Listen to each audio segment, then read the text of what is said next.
नहीं लौटेगी। क्रिस कहता है कि मैं हार मानता हूँ, लेकिन उस तरह से नहीं जिस तरह से आप चाहते हैं। मैं वापस अपनी पत्नी के पास जा रहा हूँ। मेरे बच्चों से कहना कि मैं उनसे बहुत प्यार करता हूँ, लेकिन मैं अपनी पत्नी को, अपने बच्चों की मॉम को नहीं छोड़ सकता। और एल्बर्ट को वहां से जाने के लिए कहता है और खुद वो वापस उसी घर में आ जाता है जहां पर एनी होती है। वो एनी से कहता है कि अच्छे लोग नर्क में जाते हैं क्योंकि वो अपने आप को माफ नहीं कर पाते, और मैं भी कभी अपने आप को माफ नहीं कर सकता, लेकिन मैं तुम्हें माफ करता हूँ। एनी कहती है कि मैंने अपने बच्चों की जान ली, मैंने अपने हस्बैंड की जान ली, क्योंकि एनी अपने हस्बैंड और अपने बच्चों की मौत के पीछे अपने आप को जिम्मेदार समझती है। उसे लगता है कि वो अगर खुद ड्राइव करके अपने बच्चों को स्कूल छोड़ने गई होती तो उसके बच्चे जिंदा होते। साथ ही साथ अगर उसने अपने पति को अपनी पेंटिंग लेकर एग्जीबिशन वाली जगह पर ना आने के लिए कहा होता तो वो भी जिंदा होते।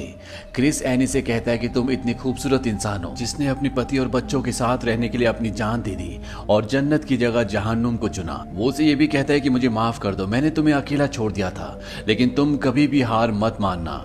और अब क्रिस की खुद भी यादें गायब होना शुरू हो जाती है और यही जिंदगी, यही दुनिया उसकी हकीकत बनना शुरू हो जाती है। पर इससे पहले कि वो पूरी तरह से इसी दुनिया में ढल जाता, एनी को याद आ जाता है कि ये उसका पति क्रिस है। वो किसी भी कीमत पर उसे बचाना चाहती है, इस दुनिया से निकालना चाहती है। पर अगले पल उसकी आंखें पूरी तरह से बंद हो जाती है और जब उसकी आंखें खुलती है तो वो देखता है कि वो उसी जगह पर है जो उसकी और एनी की सपनों की जगह थी, जहां पर ये दोनों अपनी पूरी जिंदगी एक दूसरे के साथ बिताना चाहते थे। इन दोनों की प्यार की शक्ति इन दोनों को जहन्नुम से वापस स्वर्ग में ले आई। यहाँ पर इन्हें अपने बच्चे भी मिलते हैं जिन्हें देखकर एनी बहुत खुश होती है। क्रिस एनी को कहता है कि हम दोनों को एक बार फिर से जन्म लेना चाहिए ताकि हम दोनों एक दूसरे के साथ को एक बार फिर से एक्सपीरियंस कर सकें, एक दूसरे के साथ जी सकें। वो कहता है कि बच्चे भी ऐसा ही चाहते हैं, लेकिन बच्चे यहीं पर रहेंगे।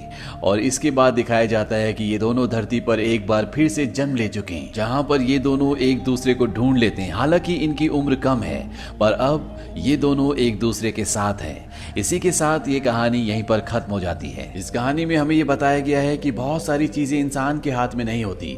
वो जिंदगी और मौत पर कंट्रोल नहीं कर सकता, पर किसी भी कीमत पर इंसान को जीना नहीं छोड़ना चाहिए, क्योंकि इस दुनिया के बाद भी शायद कोई और दुनिया है जहां पर इंसान वो हर चीज हासिल कर सकता है जो वो इस दुनिया में हासिल नहीं कर पाता।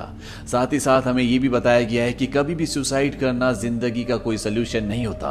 अगर एनी ने सुसाइड नहीं किया होता तो वो अपने पति से, अपने बच्चों से हेवन की दुनिया में मिल जाती, पर उसके गलत फैसले की वजह से क्रिस को स्ट्रगल करना पड़ता है। लेकिन उसके प्यार की शक्ति उसे और उसकी पत्नी एनी दोनों को वापस हेवन ले आती है, पर शायद हर किसी के साथ ये ना हो पाए। तो ये थी पूरी कहानी व्हाट ड्रीम्स मे कम की, जो कि एक नॉवल पर आधारित है। ये फिल्म सन 1998 में रिलीज हुई थी। IMDb पर इसकी रेटिंग है 7.1। इस फिल्म का बजट था 85 से 90 मिलियन डॉलर्स और बॉक्स ऑफिस पर इसने कमाई की थी 75.4 मिलियन डॉलर्स की। उम्मीद करते हैं कि ये कहानी आपको पसंद आई होगी।